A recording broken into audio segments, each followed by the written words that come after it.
एक दिन लक्ष्मी जी से बैठे बैठे ठाकुर जी कुछ चर्चा कर रहे थे और चर्चा होते होते अपने आप लक्ष्मी जी बोली, बोले नाथ, भले ही आप जगन्नाथ हो, पूरा विश्व आपको वंदन करता है, पूजता है, आदि आदि सब बातें हैं, पर हमारी महिमा अलग ही है। अगर हमारी महिमा प्रकाशित हो जाए तो आपकी महिमा कम हो जाएगी। लक्ष्मी जी बोलती हैं ठाकुर जी से, बहुत ध्यानपूर्वक सुनिएगा। हमारी महिमा यदि प्रकाशित हो जाए तो व्यक्ति आपकी महिमा भूल जाएगा उतनी देर के लिए। ठाकुर जी बोले, आप तो हैं ही श्रेष्ठ। भगवान को कोई अपनी महिमा की ज्यादा इच्छा नहीं होती। भगवान तो अमानी नाम मान देना, सबको मान देने वाले हैं, अपने मान की कभी इच्छा रखते नहीं। लक्ष्मी मैया ने जब ये बात कही कि हमारा यदि प्रकाश हो जाए तो आपका प्रकाश धीमा पड़ जाता है, ठाकुर जी बोले अच्छी बात है। लेकिन लक्ष्मी जी मानी नहीं, बोले नहीं, मैं प्रमाणित करके बताऊंगी। अभी तो आपने ऐसे सहज में बोल दिया, अच्छी बात है, मैं प्रमाणित करके दिखा दूंगी कि जहां मेरा प्रकाश हो जाता है वहां लोग आपकी महिमा भूल जाते हैं। भगवान बोले नहीं, आवश्यकता नहीं। बोले नहीं आवश्यकता, मैं तो करके दिखाऊंगी। तो ठीक है। तो एक व्यक्ति की शव यात्रा जा रही थी, सब लोग उस शव को लेकर के जा रहे हैं। राम नाम सत्य है, गोविंद नाम सत्य है, गोपाल नाम सत्य है। लक्ष्मी जी ठाकुर जी से बोली, देखो आपकी महिमा। सब जा रहे हैं लेकर के ठाकुर जी को, सब लेकर के जा रहे हैं उस शव को, आपकी महिमा गाते हुए जा रहे हैं। देखो अब मैं अपना प्रकाश कर दूं। बोले करो। इतने में ही लक्ष्मी ने धन वर्षण कर दिया। आगे सोना चांदी गिरने लगे, आकाश में वर्षा हुई, सोने के सिक्के गिरे। जैसे ही सोना का सिक्का गिरे, महाराज जितनी शव यात्रा में चल रहे थे भगवान नाम गाते हुए, सब दौड़े जाकर के सिक्का बटोरने लगे। 4 लोग रह गए केवल वो अर्थी पे। उन चारों के मन में आया, बोले कि भैया इतना सारा धन गिर रहा है, राम नाम सत्य बोलना तो सब बोले ही गए। अर्थी वालों ने भी सोचा थोड़ी बहुत देर की वर्षा है, इकट्ठा कर लें, फिर तो पिताजी को ले ही जाना है शमशान। उन्होंने अर्थी नीचे धर दी, वो भी दौड़े, उन्होंने भी जाके सिक्का बटोरे, जेब में भर लिए अपने। लक्ष्मी जी बोली, ये है मेरी महिमा। अंत काल में किसी को लेकर के जा रहे हैं, आपका नाम गाते हुए जा रहे हैं, लेकिन मेरी महिमा के आगे देखो, आपके नाम की महिमा भी फीकी पड़ गई। ठाकुर जी जगन्नाथ जी मंद मंद मुस्काए, मंद मुस्कुरा करके बोले, सुनो देवी, ये सब तो भगे, वो अर्थी वाला क्यों नहीं भगा? जय हो पधारो। वो अर्थी वाला क्यों नहीं भगा? ये सब तो भागे हैं, वो एक व्यक्ति क्यों रह गया? महिमा है तो सब पे होनी चाहिए, आपकी सब पे बरसनी चाहिए। लक्ष्मी जी बोली, उसके अंदर प्राण नहीं है। बोले प्राण नहीं, उसके अंदर मैं नहीं। प्राण कौन है, आत्मा कौन है? बोले मेरा ही तो स्वरूप है। आपकी महिमा भले ही होगी, पर आपको पाने भी व्यक्ति तब जाएगा जब मैं चित्त में हूं। मैं ही नहीं रहूंगा तो वो आपके पास भी नहीं जा सकता। ये वास्तव में लक्ष्मी जी आपकी महिमा नहीं है। ये तो मैं अपनी पत्नी को जहां देखता हूं तो मेरे मन में भाव आ जाता है कि ओहो ये बेचारी यहां पड़ी हैं, यहां रखी हैं, यहां व्यवस्थित हैं, इनको उठा लो। लेकिन जब मैं ही त्याग देता हूं तो फिर आपकी महिमा कैसे बढ़े? लक्ष्मी जी चरणों में गिर गई, कान पकड़े, बोले छोड़िए, हमको क्षमा कर दो। ऐसे रथ आरूढ़ होकर के ठाकुर जी हम आप सबको ये संकेत करते हैं कि भैया इस विश्व में आपके आने का एकमात्र उद्देश्य है। रथ कितना भी सुंदर है, रंग रोगन कितना भी अच्छा है, वस्त्र कितने भी अच्छे लगे हैं, घोड़े कितने मजबूत हैं, सारथी कितना अद्भुत है, आपका शरीर जो है वो कितना सुंदर है, कितना योग्य है, कितना श्रेष्ठ है, कितना भरपूर है, वो सब श्रेष्ठताओं से परिपूर्ण है। परंतु रथ की ओर दृष्टि और रथ के प्रति आकर्षण तभी होता है जब उस पर श्री जगन्नाथ जी विराजते हैं। बोले तुम्हारे माथे पर जिस दिन उर्धपुंड विराजमान हो जाएगा, जिस दिन कंठ में कंठी माला तुलसी की विद्यमान हो जाएगी, हाथ में नाम जप माला आ जाएगी और मुख पर निताई गौर हरि बोल, निताई गौर राधे श्याम जपो हरे कृष्ण हरे राम, जब मेरा नाम संकीर्तन होगा तभी तुम्हारी महिमा है। और जिस दिन मैंने तुम्हारा त्याग कर दिया उस दिन ही जीर्ण हो जाना है, उसी दिन ही टूटना प्रारंभ हो जाना है तुम्हारा। इसलिए मुझे धारण करो, मुझे विराजमान करो। आज हमारा परम सौभाग्य, प्यारे गिरधर लाल जी रथ में विराजमान हुए हैं। और आज कथा में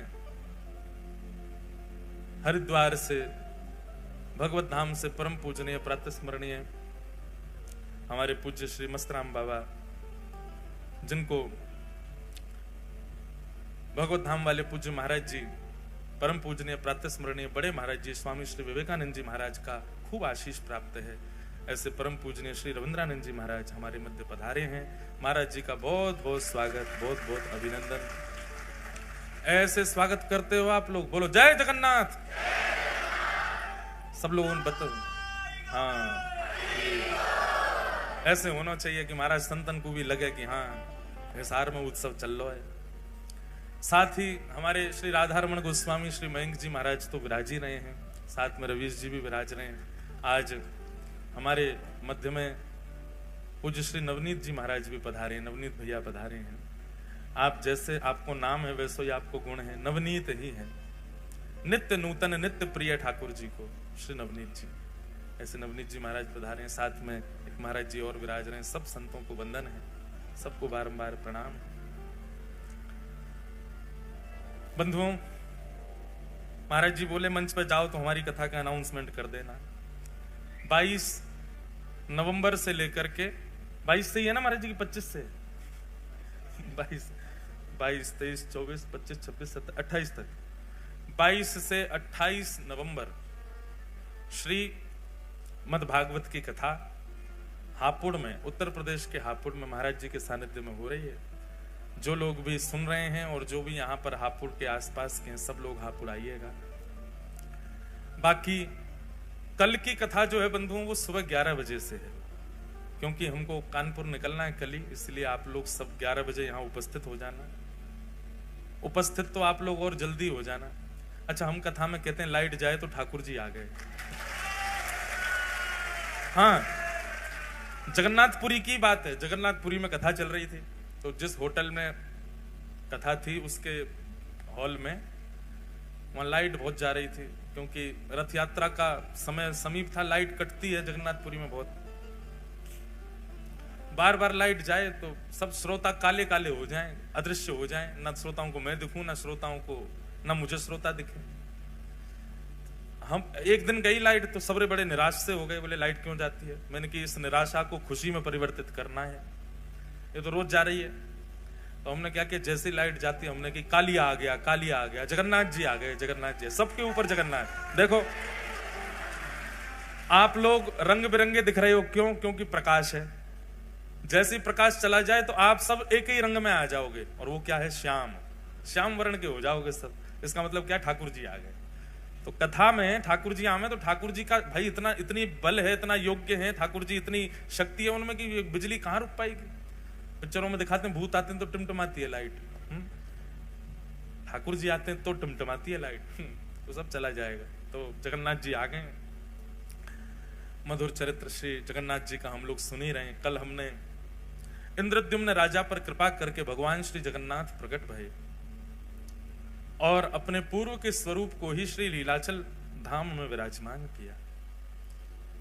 सब लीला चरित्र हम लोग कल सुन ही रहे थे। गोस्वामी तुलसीदास जी ने भगवान श्री जगन्नाथ जी का दर्शन किया।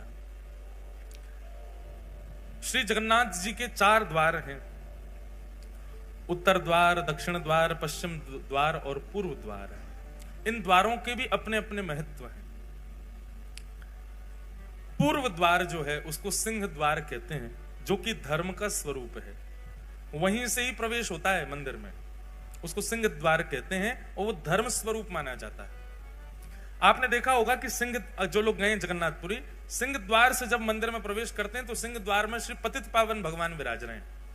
जैसे ही आप भीतर प्रवेश करोगे, द्वार में प्रवेश करते ही इधर मतलब ऐसे जाओगे तो आपके दाहिनी ओर भगवान जगन्नाथ जी का एक स्वरूप होगा, छोटा सा। वो साक्षात जगन्नाथ जी, उनका नाम है पतित पावन भगवान। क्या नाम है? पतित पावन। उनके वहां विराजने के कई कारण हैं। मुख्य कारण तो यह है कि जगन्नाथ भगवान इतने दयालु हैं, इतने कृपालु ठाकुर जी हैं। उनको लगता है कि भाई भीतर आने में, मेरे दर्शन करने में बहुत समय लगता है, इतनी भीड़ होती है। और कोई व्यक्ति, कोई भक्त यदि अपने कार्य में व्यस्त है और वो जल्दीबाजी में मेरा दर्शन नहीं कर पा रहा है, तो उसके लिए ठाकुर जी द्वार पे ही बैठे, वहीं से देख के चला जाए। पतित पावन भगवान के दर्शन का फल साक्षात जगन्नाथ जी के दर्शन का फल है। अगर कोई व्यक्ति, बहुत ध्यान से सुनिएगा, सिंह द्वार से यदि प्रवेश करता है जगन्नाथ मंदिर में और पहले पतित पावन भगवान को देखता है, फिर भीतर जाके महाप्रभु जगन्नाथ जी को देखता है, तो उसके पुण्यों में गिनती 1 नहीं 2 होती है। कितने दर्शन किए? बोले 2 दर्शन किए। पहले पतित पावन भगवान के हो गए, फिर भीतर महाप्रभु जी के हो गए। तो मुख्य कारण तो यही है उनका मुख्य द्वार पर विराजमान होने का। अब जगन्नाथपुरी में आपको पता है, उड़ीसा एकमात्र ऐसा प्रांत है जहां पर केवल एक ही देव पूजे जाते हैं, जगन्नाथ। बाकी सारे प्रांतों में खूब सारे देवता हैं, उड़ीसा में केवल एक ही ठाकुर जी हैं, जगन्नाथ। वहां पर लिंगराज भगवान का भी मंदिर है, वहां पर देवियों का भी मंदिर है, पर हर मंदिर में आपको श्री जगन्नाथ जी मिल जाएंगे।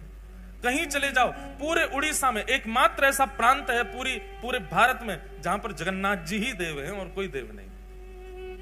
हरियाणा में आपके हिसार में ही होंगे 5-6 भगवान, आसपास में तो है ही है। हरियाणा में इतने सारे भगवान, कोई देवता की निंदा नहीं। भारत में इतने सारे देवों के मंदिर हैं, पर उड़ीसा में महाप्रभु जगन्नाथ। वहां पर विवाह होता है ना, हमारे यहां विवाह में अच्छी कैटरिंग वाले मंगाए जाते हैं, अच्छे भोजन बनाने वाले बुलाए जाते हैं, पर श्री जगन्नाथपुरी में सबसे बड़ा जो ब्याह होगा उसमें महाप्रसाद आता है। महाप्रसाद ही पाते हैं सारे, बाराती हो, घराती हो, और महाप्रसाद का नियम है वो टेबल पर नहीं पाया जाएगा, उसको आसन पर बैठ के नहीं पा सकते। मतलब चाहे जितने लाख का तुम सूट पहन के आए हो, ब्याह में महाप्रसाद ही पाना, और महाप्रसाद नीचे बैठ के ही पाना है, उसी को पाकर के सब लोग आनंदित होते हैं। तो जगन्नाथपुरी में विवाह तब तक संपन्न नहीं होता जैसे बड़े बूढ़ों का ब्याह होना चाहिए, बड़े बूढ़ों का आशीर्वाद मिले तब ब्याह संपन्न। ऐसे जगन्नाथपुरी में वर और वधू जो है, वो जब तक श्री जगन्नाथ प्रभु को देख ना लें तब तक उनका विवाह संपन्न नहीं होता। अब विवाह बहुत बड़े ऊंचे स्केल पे हो रहे हैं, बहुत व्यस्तता हो जाती है, भागदौड़ बहुत होती है, तो बेचारे दोनों वर वधू बाहर से पतित पावन भगवान को देख के वहीं माला पहना देते हैं। दूसरा पतित पावन भगवान के बाहर विराजने का स्वरूप यह है कि जब म्लेच्छों ने भारत में आक्रमण किया और मंदिर ध्वस्त करने लगे, तो नियम बना दिए मंदिरों में कि भाई जो वैष्णव नहीं है, जो हिंदू नहीं है, उनको मंदिर में प्रवेश नहीं करने दिया जाएगा। और इसका कट्टर नियम तो श्री जगन्नाथपुरी में ही हो गया, वहां पर हिंदुओं को ही प्रवेश रहता है। लेकिन महाप्रभु श्री जगन्नाथ जी के तो अनेक विदेशी भक्त भी हैं, अनेक ऐसे भक्त हैं जो म्लेच्छ भी हैं। सालबेग वही म्लेच्छ था। और जब से श्री चैतन्य महाप्रभु और गौड़िया वैष्णव परंपरा, इनका तो 2 ही इनके प्रमुख स्थान है, या तो वृंदावन या फिर जगन्नाथपुरी। तो गौड़िया वैष्णव परंपरा में तो अंग्र देश के बहुत लोग हो गए, जगन्नाथ भगवान को सर्वस्व मानते हैं। उनके लिए महाप्रभु श्री जगन्नाथ जी पतित पावन रूप में बाहर ही बैठ गए, यहीं दर्शन कर लो हमारा।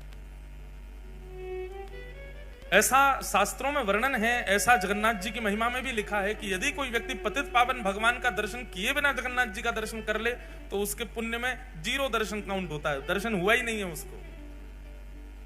लेकिन पतित पावन भगवान का दर्शन करके महाप्रभु को देखे तब उसके परिपूर्ण दर्शन माने जाते हैं। तो सिंह द्वार ये पूर्व द्वार है, इसी को धर्म द्वार कहा जाता है।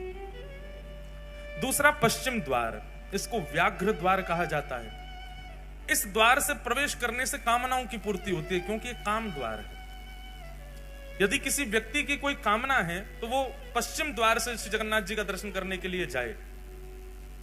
जितने दिन जगन्नाथपुरी में है, जितनी बार प्रवेश करे पश्चिम द्वार से करे, तो उसकी जो भी कामना होगी महाप्रभु जगन्नाथ पूरी कर देते। काम द्वार। तीसरा है उत्तर द्वार, इसको कहते हैं हाथी द्वार, और इसका अर्थ क्या है? बोले मोक्ष द्वार। इस द्वार से प्रवेश करना और दर्शन करके निकलने से ये मोक्ष द्वार है, इससे मुक्ति की प्राप्ति होती है। और दक्षिण द्वार अश्व द्वार है। अश्व द्वार, इस द्वार से प्रवेश करके दर्शन करने जो व्यक्ति जाता है उस अर्थ की प्राप्ति होती है, धन मिलता है। पर हरिनाम जिसके चित्त में है, हरि जिसके भीतर विद्यमान है, वो किसी भी द्वार से प्रवेश कर जाए उसको चतुर्विध पुरुषार्थ नहीं मिलता है। जैसे जिसके चित्त में कामना नहीं है, जिसके चित्त में मोक्ष की इच्छा नहीं है, जिसके चित्त में अर्थ की कामना नहीं है, वो किसी भी द्वार से प्रवेश कर जाए, उस द्वार की महिमा जाने बिना प्रवेश कर जाए, तो उसको पंचम पुरुषार्थ की प्राप्ति होती है। पंचम पुरुषार्थ क्या है? प्रेम। श्री जगन्नाथ जी उसको प्रेम प्रदान करते हैं। इस प्रकार महाप्रभु श्री जगन्नाथ जी के ये 4 द्वार हैं। इन 4 द्वारों से श्री जगन्नाथ जी के दर्शन करने को वैष्णव जन प्रवेश करते हैं, दर्शन करने भीतर जाते हैं। महिमा बहुत सारी है, सब प्रकार के तीर्थ अंदर विद्यमान हैं। महाप्रभु जगन्नाथ जी के समस्त देवी देवता अंदर ठाकुर जी के पास बैठे हैं। फिर आज क्या है? एकादशी। अब लोग एकादशी के लिए बहुत प्रश्न करते हैं कि श्री जगन्नाथपुरी में एकादशी का महत्व क्यों नहीं है? ऐसा नहीं है कि महत्व नहीं है, एकादशी का बहुत बड़ा महत्व है, पर वहां व्रत नहीं किया जाता। अगर एकादशी के दिन आप श्री जगन्नाथ धाम में हैं, तो उस दिन स्कंद पुराण में कहते हैं बाकी के दिन महाप्रसाद पाओ पेट भर के, लेकिन एकादशी के दिन महाप्रसाद पाओ आकंठ। गला आपका यहां तक भर जाना चाहिए, जितनी भूख लगे वहां से ज्यादा पाओ। क्यों? बोले एकादशी के दिन जगन्नाथ भगवान के नेत्र 1-1 फीट और बड़े हो जाते हैं। आंख खोल के देखते हैं आज मेरा प्रसाद कौन नहीं पा रहा है, वादा ना तो ठाकुर जी और ध्यान से देखे। तो एकादशी के दिन महाप्रसाद की बड़ी महिमा है। लेकिन याद रहे, जगन्नाथपुरी जाकर के यदि कोई व्रत करता है एकादशी का, तो उसकी संपूर्ण पूर्व की एकादशी निरस्त हो जाती है। इसलिए कई लोग मैंने देखे हैं ऐसे, वो बहुत निष्ठा रखते हैं एकादशी के प्रति, तो जगन्नाथपुरी जाकर के भी वो कहते हैं ठीक है महाप्रसाद है, हम माथे से लगा के थोड़ा ले, पर हम प्रसाद पाएंगे नहीं, हमारा नियम है, व्रत है। भैया स्कंद पुराण में स्पष्ट मना किया गया है, वहां व्रत मत रखो। अब इसके पीछे कारण सुनो क्यों। एकादशी के दिन अन्न में पाप का निवास होता है कि नहीं होता? एकादशी के दिन अन्न में पाप निवास करता है।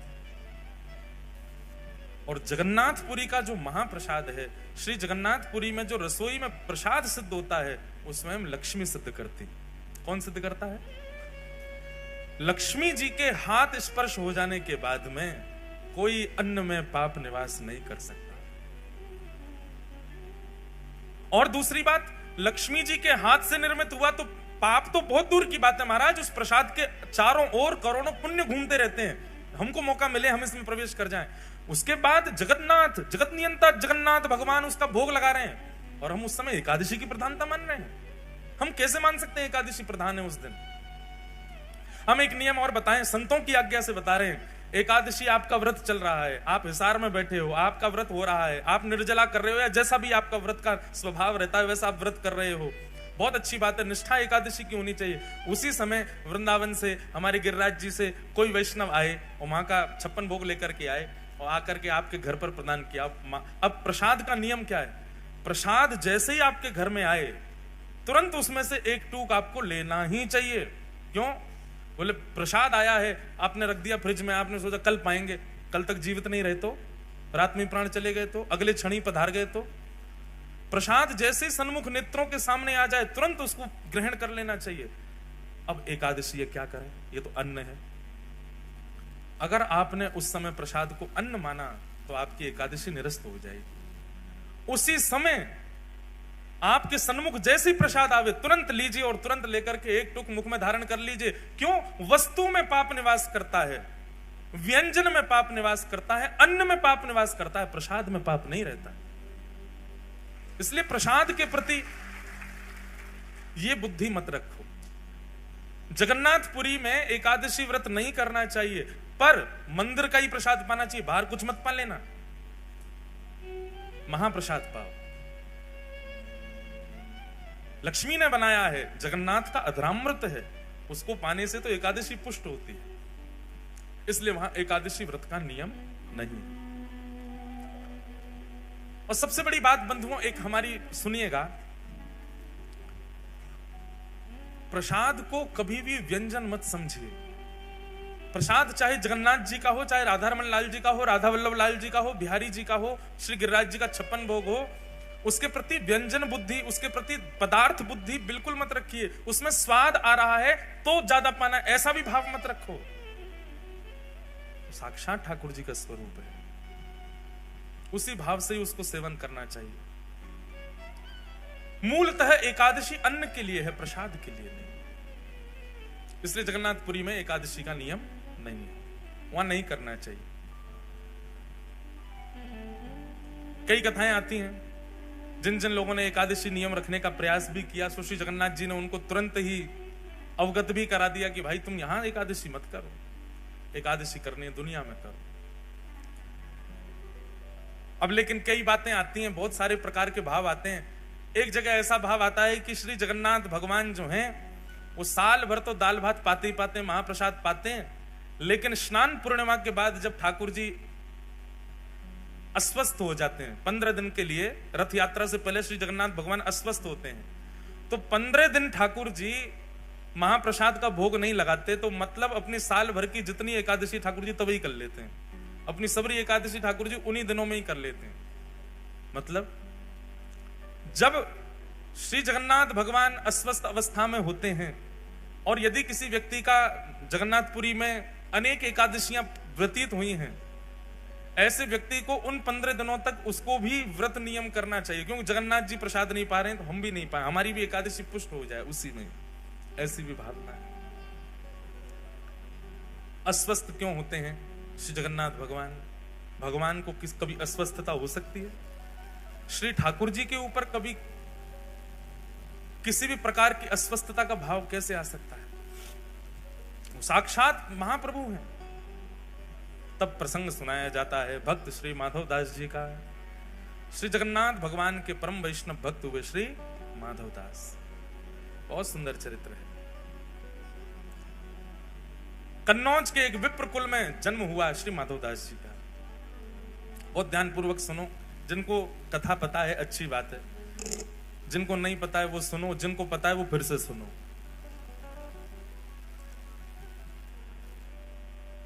मार्ग दे दो भैया, माताएं बहनें जा रही हैं, सब लोग इधर देखो, कथा सुनो।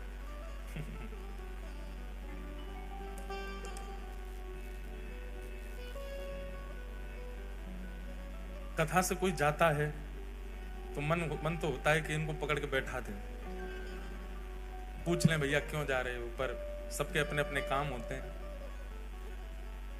लेकिन फिर मन में बात आती है कि भाई 7 दिन की कथा हो तो ठीक भी लगे, 4 ही दिन को आए फिर भी जा रहे हो, अब तो बैठ जाओ, अब मत उठना कोई। हाँ, अब जो उठ गए वो चले जाओ, जो नहीं उठे वो बैठे रहना। ध्यान से सुनो। श्री गिरधर लाल जी रथ में बैठे हैं आप लोगों के लिए, इसलिए भाव से कथा सुनो। बोलो गिरधर लाल प्यारे की। कन्नौज के विप्र कुल में जन्म हुआ किनका? माधवदास। श्री माधवदास जी का चरित्र आता है कि आप बड़े विद्वान थे, आपका विवाह हुआ और विवाह के उपरांत आपकी पत्नी ने एक पुत्र को जन्म दिया।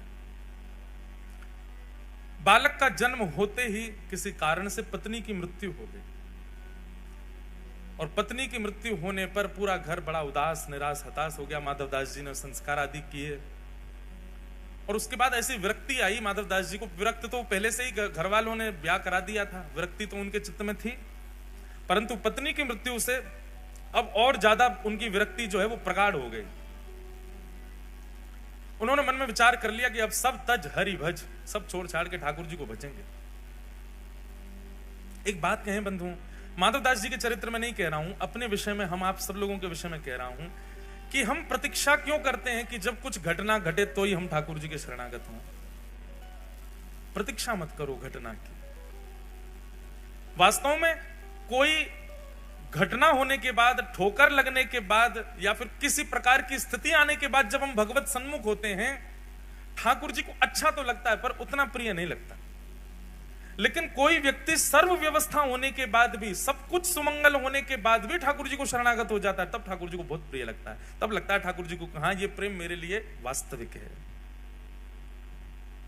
कोई व्यक्ति आपसे प्रेम इसलिए कर रहा है क्योंकि उसका मन नहीं लग रहा।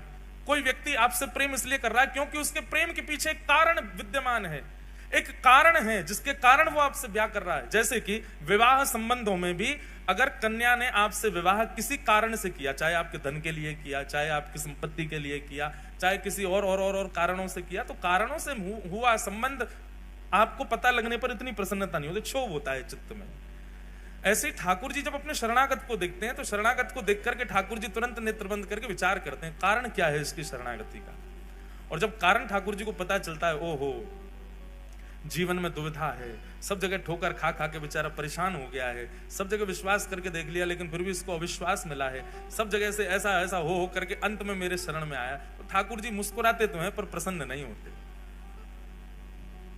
लेकिन कोई व्यक्ति बिना किसी कारण के ठाकुर जी के सन्मुख चला जाए, बिना किसी कारण के ठाकुर जी का हो जाए, वो अति प्रिय होता है। अकारण प्रेम करो, अहेतुकी भक्ति करो ठाकुर जी की, किसी घटना की प्रतीक्षा मत करो कि वो हो तो ही हम ठाकुर जी के सन्मुख जाएं। अब घट गई है, उसके बाद आ चुके तो अब बुरा नहीं मानो, अब उनके लिए माधवदास जी की कथा सुनो। तो माधवदास जी का जीवन कैसा, वो तो पहले से शरणागति चाहते थे पर घर वालों के कारण त्याग किया। पुत्र का जन्म हुआ, पत्नी मर गई, सब छोड़ करके शरणागति लेना चाहते थे ठाकुर जी की, पर तभी अपने छोटे बालक को देखा और घर वाले भी कहते थे अब ये इसका पालन पोषण कौन करेगा, इसका बेचारे का क्या अपराध, इसका क्या दोष, ये कैसे रहेगा। तो माधवदास जी का एक सूक्ष्म ममत्व उसके प्रति होने लगा, उसको अपने चित्त से लगा करके रखते। सोचते तो थे क्या करूं, घर वाले कहते एक और ब्याह कर लो। बहुत पीछे पड़ने लगे घर वाले, तो माधवदास जी ने एक दिन कह दिया, आप सब लोग जो मेरे पीछे पड़े हैं कि ब्याह कर लो ब्याह कर लो, मुझे आप सब आश्वासन दे दीजिए और आश्वासन करते हुए ये बता दीजिए कि अब मेरा जिससे ब्याह होगा वो कभी नहीं पधारेगी और उससे होने वाली संतान भी कभी नहीं पधारेगी, तो मैं ब्याह करूंगा। सारे रिश्तेदार पीछे हो गए, ये कैसी बात है, ये कैसी बात है। बोले नहीं, आप कह दो कि वो नहीं मरेगी तो मैं ब्याह कर लूंगा। कोई भी इस बात पर लिखने को राजी नहीं हुआ। माधवदास जी बोले तो फिर मैं ब्याह नहीं करूंगा। रही बात इस बालक की, तो मैं इसका पोषण करूंगा। माधवदास जी उस बालक को लिए घूमते रहते। एक दिन एक बगीचा में आप बैठे थे, बालक गोद में था, मन में सोच रहे थे कि और कोई उपाय नहीं है क्या ब्याह के अलावा इस बालक के पोषण का, जिससे मैं शरणागति ग्रहण कर लूं। ये चिंतन उनका चलता ही रहता था। तभी आपने क्या देखा, सामने वृक्ष पर एक घोंसला है, उस घोंसले में से एक चिड़िया का एक अंडा छोटा सा जोर से हवा चलने पर नीचे गिरा।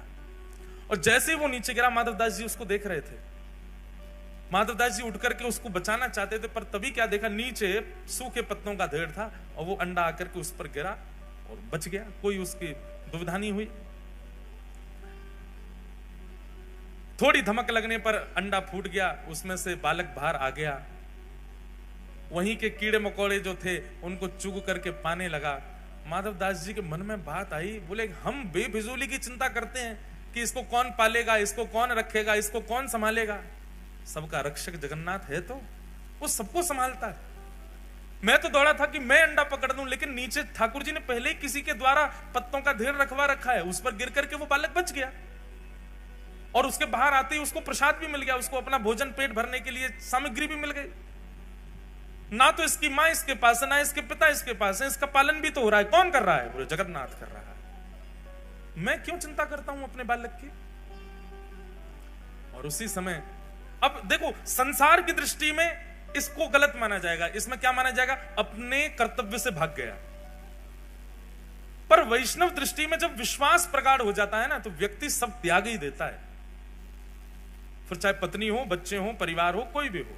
हम आपको आज्ञा नहीं दे रहे हैं या आपको प्रोत्साहित नहीं कर रहे सब त्यागने को। जिस दिन चित्त में प्रगाढ़ भक्ति प्रकट होगी, आपको कोई बोलेगा नहीं त्याग करो, आप अपने आप छोड़ दोगे सबको।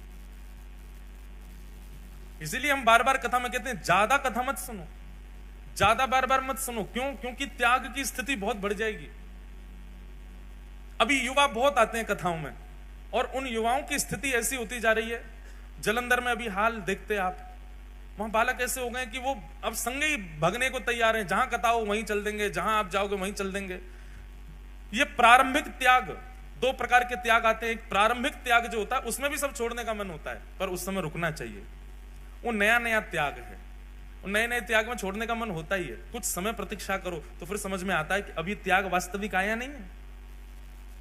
लेकिन जो बाद का त्याग आता है, जिसमें पूर्ण शरणागति ठाकुर जी के प्रति आपको दृष्टिगोचर होने लग जाती है, वो त्याग उचित है। उसमें आपको चाहे कितना भी ज्ञान दे दिया जाए, कितना भी बता दिया जाए, आपके चित्त में एक विश्वास प्रकट हो चुका है कि नहीं, मेरे तो सर्वस्व राधा रमण हैं, मेरे तो सर्वस्व राधा वल्लभ हैं, मेरे तो सर्वस्व बांके बिहारी हैं। उस समय किसी की भी बात, किसी भी गुरु की आज्ञा, किसी भी माता पिता की आज्ञा, किसी भी परिवार के बंधन, वो सब आपको दिखेंगे नहीं, आपको केवल ठाकुर जी दिखेंगे। तब समझो कि अब ये विश्वास पूर्व शरणागति वाला वैराग्य है। उस समय आप नहीं रुकोगे, फिर आप चले ही जाओगे। और ये सबके चित्त में नहीं आता, जिसको ठाकुर जी स्वीकार करते हैं उसी के चित्त में ऐसा वैराग्य आता है। माधवदास जी के चित्त में आ चुका था। अपने पुत्र को परिवार के हवाले छोड़ करके श्री माधवदास जी जगन्नाथपुरी चले गए और महाप्रभु श्री जगन्नाथ जी की शरण ग्रहण कर ली।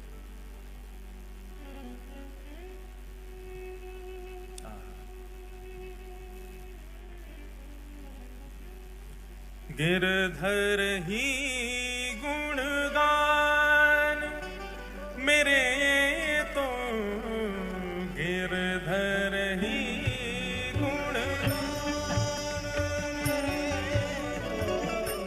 गिरधर ही गुणगान मेरे तो गिरधर ही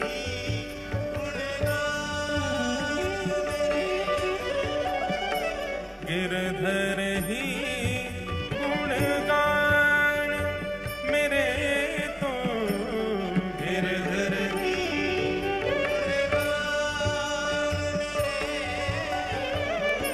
यह मूरत खेलत नैनन में।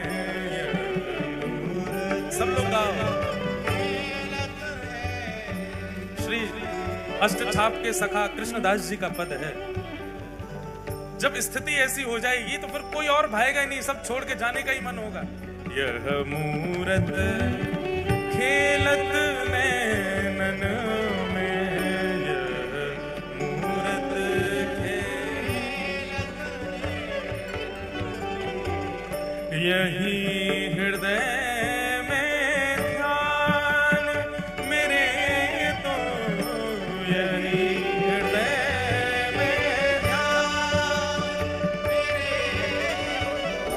गिरधर ही गुणगान मेरे तो गिरधर ही। श्री जगन्नाथ महाप्रभु की। माधवदास जी की स्थिति हो चुकी है ऐसी।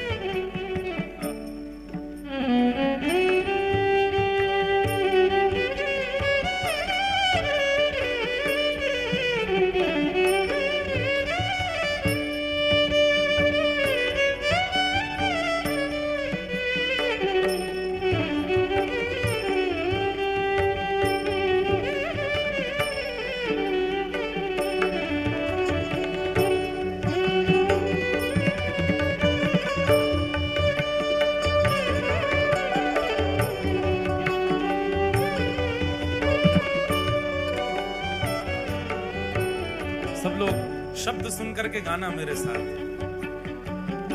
चरण रेणु चाहत मन मेरो, चरण रेणु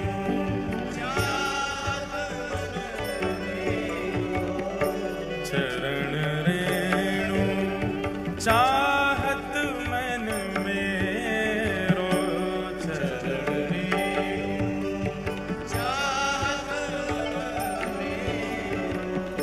यह दीजिए दान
पद है, और ये पद स्थिति बताता है उस व्यक्ति की जिसके सर्व कृष्ण धन कृष्ण मन कृष्ण ही हमारो धन, आठों याम ऊधो हमें कृष्ण ही सो काम है। जिसकी स्थिति सर्वस्व श्री कृष्ण बन चुके हैं वो ऐसा ही हो जाता है। भैया एक बात हमारी सुनो, अपने ठाकुरों को, आप सबके घर में ठाकुर जी हैं, श्रृंगार एक बार को कम धारण करा तो चलेगो, भोग एक बार को सामान्य लगा तो चलेगो, पर ये रसिक जनों की वाणी जरूर सुनाओ, अपने ठाकुर के आगे बैठ के गाया करें। मैं कथाओं में कहता हूं बार बार, इन पदों को सुनकर के ठाकुर जी प्रकट हो जाते थे, और सामने खड़े खड़े कृष्णदास गा रहे हैं और ठुमक ठुमक करके श्रीनाथ जी नृत्य कर रहे हैं, सूरदास जी गा रहे हैं, ठाकुर जी थोड़ी पे हाथ धर के सामने बैठ के सुनते थे, कुंभन दास जी गा रहे हैं, ठाकुर जी लपक के गोद में कूद पड़ते, हितरवंश महाप्रभु गा रहे हैं, श्री ठाकुर जी लीला कर रहे हैं, स्वामी श्री हरदास जी गा रहे हैं और ठाकुर जी सामने बैठ के वंशी बजा रहे हैं। हमारे संग करते हैं हमारे ठाकुर जी ऐसा। इसलिए रसिक जनों के पद जरूर सुनाया करो। और लोग पूछते कहां मिलेंगे, ढूंढो, कुछ तो करो, मेहनत करो, परिश्रम करके लाओ, अष्ट सखाओं के पद लाओ, स्वामी श्री हरदास जी के पद लाओ, हितरवंश महाप्रभु सेवक जी महाराज आदि के सबके पद लाओ, इन पदों को सुनाओ, जयदेव महाप्रभु का गीत गोविंद सुनाओ। माधवदास जी जगन्नाथपुरी आ गए। माधवदास जी का एक नियम था, बहुत ध्यानपूर्वक सुनना। माधवदास जी जब जगन्नाथपुरी गए तो 3 दिन तक महाप्रभु जगन्नाथ जी को उन्होंने दर्शन नहीं किया। जगन्नाथपुरी पहुंचे, पहुंचते ही जगन्नाथ जी का श्री मंदिर देख करके रोने लगे और रोते रोते समुद्र के किनारे बैठ गए और जाकर के अपने आप को कोसते हुए रुदन करने लगे। किसी ने पूछा माधवदास जी ने दर्शन क्यों नहीं किया? बोले माधवदास जी अपने मन में विचार कर रहे हैं, मैं 21 वर्ष का हो गया, अपने 21 वर्ष मैंने विषय भोग में व्यतीत कर दिए, जगन्नाथ जी की शरण में पहले क्यों नहीं आया? इस उदासी से बैठे हैं जगन्नाथ वहां समुद्र के तट पर जाके, और अपने आप को दंड दे रहे हैं, ना कुछ पा रहे हैं, ना कुछ पी रहे हैं, ना कुछ पा रहे हैं, बस एक निष्ठ होकर रुदन करते जा रहे हैं और बार बार स्वयं को कोस रहे हैं, मैंने 21 वर्ष निकाल दिए। अरे तो भाई किसी ने कहा माधवदास जी को प्रसन्न हो जाना चाहिए, अब तो आ गए शरण में। बोले अब जीवन का कोई पता है क्या? मेरे जीवन के केवल इतने ही दिन हो, 21 वर्ष 6 दिन की मेरी आयु हो, तो इसका मतलब अब शेष 3 ही दिन रह पाऊंगा मैं ठाकुर जी की शरण में, 21 वर्ष तो मैंने विषय भोग में निकाल दिए। इस बात से परेशान होकर रोने लगे। अच्छा, माधवदास जी ने कोई 3 दिन का नियम नहीं लिया था, माधवदास जी तो मृत्यु पर्यंत अनशन पर बैठ गए समुद्र के तट पर जाके कि मैंने अपना जीवन व्यर्थ कर दिया, ठाकुर जी की शरण में पहले नहीं आया। 3 दिन बाद महाप्रभु जगन्नाथ जी ब्रह्मवेदी पर बैठे हैं, महाप्रसाद सामने रखा है, लक्ष्मी मैया हाथ जोड़ करके खड़ी हैं, ठाकुर जी से कह रही हैं नाथ भोग आरोग हो। जगन्नाथ प्रभु कह रहे हैं देवी इच्छा नहीं हो रही। क्यों? आप तो जगन्नाथ हो, आप तो प्रसाद देखते ही महाराज हाथ लंबे कर लेते हो, दूर दूर से पानी लग जाते हो, और आज आपको इच्छा नहीं हो रही, क्या बात है?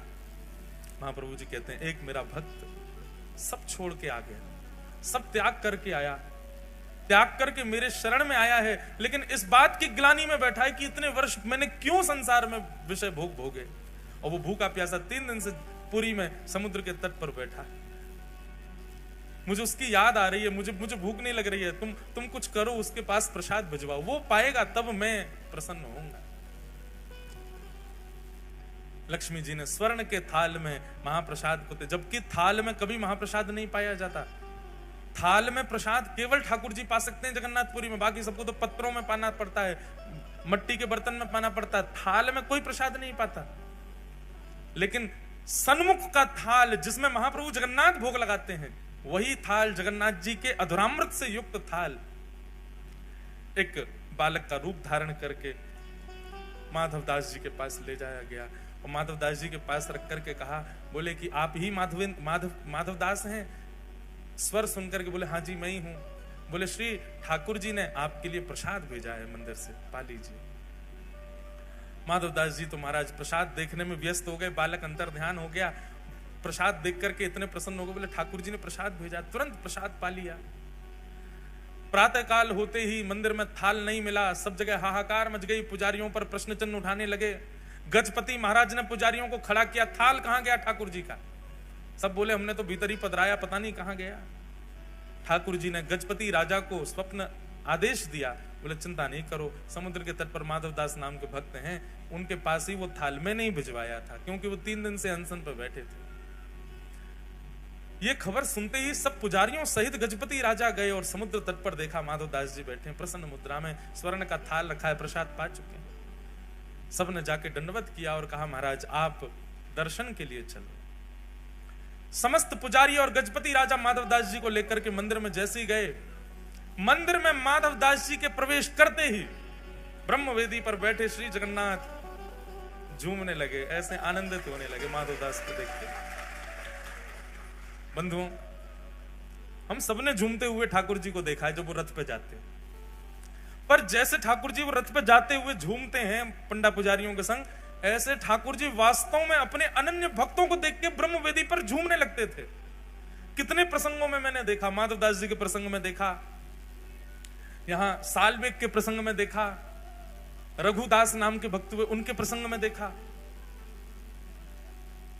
ठाकुर जी ऐसे झूमते थे, मस्त मदमस्त हो जाते, जैसे मानो कोई वस्तु हो। अब हमारे जो जगन्नाथ जी है ना, भागवत जी वाले, ये भी झूम जाते हैं।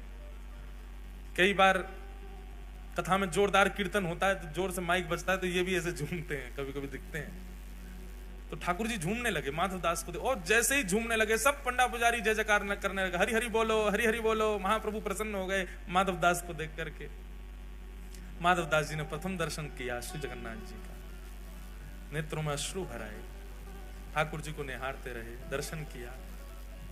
अब नित्य माधवदास जी दर्शन को जाने लगे। बहुत सुंदर चरित्र है माधवदास जी का। मैं तो आज 5-6 चरित्र सुनाने के भाव से आया था, अब जितने हो जाएं सुनो। माधवदास जी परम विद्वान थे। माधवदास जी के चरित्र में आता है, बहुत ध्यानपूर्वक सुनिएगा।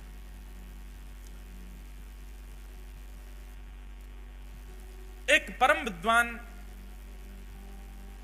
पूरे भारत में घूमते घूमते सब जगह विद्वानों को परास्त करते हुए सब जगह से विजय पत्र लिखवा लेता था कि मैं जीत गया।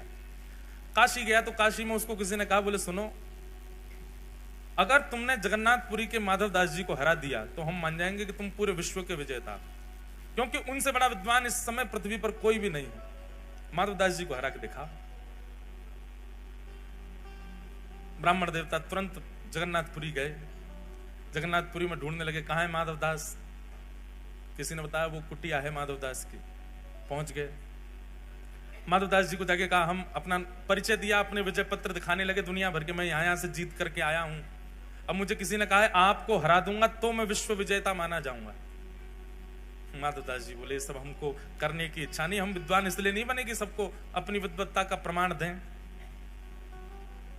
अच्छा एक बात है, वैष्णव, बहुत ध्यानपूर्वक सुनिएगा, वैष्णव यदि गुणवान होगा तो अपने गुण को छुपाएगा। जो गुण प्रकाशित करता हो समझना उसकी भक्ति अभी कमजोर है। बहुत ध्यानपूर्वक सुनिए।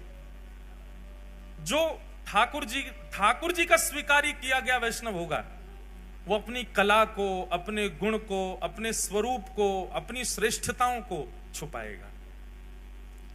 ये तो संसारी व्यक्ति का लक्षण होता है कि बात बात पर दिखाना कि मुझ पर धन कितना, बात बात पर बताना कि मुझ में गुण कितने, बात बात पर प्रकाशित करना कि मुझ में कलाएं कितनी। ये भक्त का स्वरूप थोड़ी होता है।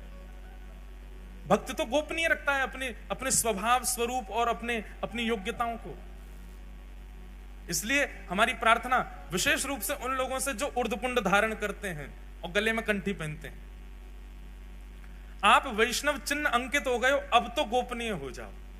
क्योंकि आप जब मुझसे कक्ष में मिलने आओगे तो नहीं कहूंगा, मैं ये बात मंच से ही कह सकता हूं कि आपको अपना गुण नहीं बताना चाहिए, अपना स्वरूप प्रकाशित मत करो कि आप कितने योग्य हो। वैष्णव का इस स्वरूप नहीं होता। वृंदावन में एक संत रहते थे, बहुत ध्यानपूर्वक सुनना। उन संत की महिमा इतनी थी कि महाराज चित्रकूट तक उनका प्रकाश हो गया। चित्रकूट के एक संत ने सुना कि वृंदावन में एक बड़े अच्छे संत हैं, वो ऐसे हैं, ऐसे हैं, ऐसे हैं, सब उनका भाव सुना। तो चित्रकूट के उन महाराज जी की इच्छा हुई कि मैं भी जाऊं वृंदावन, जाके उन संत का दर्शन करूं। कहां रहते हैं? बोले किसी घाट पर विराजते हैं। तो चित्रकूट के महाराज जी वृंदावन आए। बहुत ध्यानपूर्वक सुनो सब लोग, इधर देखो वैष्णव कैसा होता है। फोन तो थे नहीं कि उस पर फोटो मंगा लिया हो कि संत का फोटो भेज दो या उनकी वीडियो भेज दो, कुछ था नहीं। पहुंच गए वृंदावन। अब पूछते पूछते जा रहे हैं, ये फलाने संत कहाँ रहते हैं? बोले वहां चले जाओ, परिक्रमा मार्ग में केसी घाट पर रहते हैं। केसी घाट के समीप पहुंचे ही थे चित्रकूट वाले महाराज जी। उन्होंने जाकर के फिर पूछा किसी से, बोले भैया ये अमुक नाम के संत कहाँ हैं, मुझे उनके दर्शन करने। तो जिस व्यक्ति से पूछा वो बोले अच्छा उनके दर्शन करने हैं क्या? बोले हाँ, मैं भी अभी जा रहा हूं उन्हीं के दर्शन करने के लिए, आप मेरे संगी चल देना। बोले हाँ भैया ये बढ़िया है, बार बार कहां ढूंढेंगे, आपसे ही पूछ लेंगे। अभी आप एक काम कीजिए, मैंने प्रसाद बनाया है ठाकुर जी का, आप पा लीजिए। कहां से आए आप? बोले चित्रकूट से आए भैया। बोले ओहो चित्रकूट से आए, हमारे ठाकुर जी का प्रसाद पा लो। बैठा दिया, बैठा के उनको प्रसाद पवाया। प्रसाद पवाने के बाद बोले भैया आप चलो महाराज जी के हमको दर्शन करा दो। बोले अभी महाराज जी का समय नहीं है दर्शन का, वो ना 2 घंटा बाद में लेंगे। 2 घंटा क्या करोगे? बोले क्या करें? बोले प्रसाद पाया, थोड़ी देर पौड़ लो, सो जाओ हमारे पास। आसन बिछा दिया, बढ़िया सुंदर चद्दर। अरे हमको नींद नहीं है। नहीं नहीं सो जाइए ना, आप इतनी दूर चित्रकूट से आए हैं। उन नहीं माने तो जबरदस्ती उनको सुला दिया। बोले लेटो आप। हाथ पांव दबाने लगे, पैर पकड़ के मसलने लगे, हाथ दबाने लगे, पैरन में घी लगाने लगे। अरे भैया काय को इतनी सेवा कर रहे हो, हम जिस काम के लिए आए वो आप करने नहीं दे रहे हो। उन महाराज जी से हमको मिलना, उनसे मिलवा दो। अभी ले चलूंगा, थोड़ी देर हमको सेवा करने दो ना, मैं भी जाऊंगा वहां पे, आपको ले चलूंगा। इतने में कोई तीसरा व्यक्ति आया। अब वो महाराज जी बेचारे चिढ़ गए थे। बोले भैया हम आए थे अमुक नाम के संत है उनका दर्शन करने, और जब बाबा ने हमको पकड़ लिया यहीं पर, हमको पहले भोजन करा दिया, अब हमारे हाथ पांव दबा रहे हैं, जबरदस्ती पैर मसल रहे हैं हमारे। इनसे बोलो हमको छोड़े, हमको उनके दर्शन करने। वो तीसरा व्यक्ति जो आया वो प्रणाम करके बोला आपके जो चरण दबा रहे हैं ये वही महाराज जी हैं जिनसे आप मिलने आए हो, ये वही संत हैं। चित्रकूट से आए हुए संत जो थे उनके नेत्र सजल हो गए। बोले मैंने जो सुना था ना, मुझे लगता था कि मैं देखूंगा तो उनका भाव अनुभव करने का प्रयास करूंगा, पर मुझे पता ही नहीं, मैं पिछले 2 घंटे से उन्हीं के भाव देख रहा था। यही है असली ये 2 प्रकार के वैष्णव, एक वो जिसने ठाकुर जी को पकड़ रखा है, और एक वो जाकू ठाकुर जी ने पकड़ रखा है। जिसने ठाकुर जी को पकड़ रखा है ना, वो हम सब हैं। हम में आडंबर भी है, हम में दंभ भी है, हम में प्रकाशन भी है, हम में सब कुछ है। पर ठाकुर जी जाकू पकड़ लेना, वो तो अत्यंत गौड़ हो जाता है, अत्यंत गोपनीय हो जाता है, अत्यंत सूक्ष्म हो जाता है, वो शांत हो जाता है। वो अपनी योग्यता जिससे संसार रीझे वो कार्य वो कर ही नहीं सकता। योग्यता बताने से 4 लोग रीझेंगे मुझसे, और वैष्णव को डर लगता है कि कहीं वो रीझ ना जाए मुझसे। मैं जिसको रिझाने के लिए बैठा हूं केवल वही रीझे। मीराबाई कहती हो बाला